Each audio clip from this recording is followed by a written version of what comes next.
Hi, I'm BICOM CEO James Serene. Here are 4 areas policymakers need to focus on in the Middle East in 2018.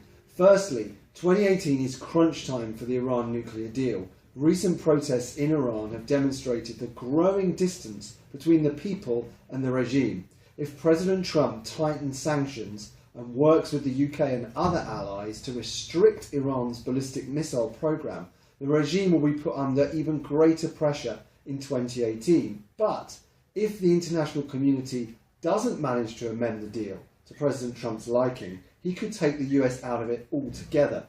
Secondly, Syria. The Assad regime will conquer southern Syria, and with Iran looking to establish a long-term foothold for itself and its proxies in Syria, seeing how the other regional and global partners react will prove fascinating as the conflict draws closer to an end. Syria is the only place in the region where all the major powers come into contact, and Israel's effort to prevent Iran and Hezbollah setting up permanent installations could lead to a military escalation. Third, Israeli-Palestinian stalemate. Donald Trump's team of negotiators were due to unveil their new Israeli-Palestinian peace plan in March, but the US recognition of Jerusalem as Israel's capital has meant a cooling-off period is required.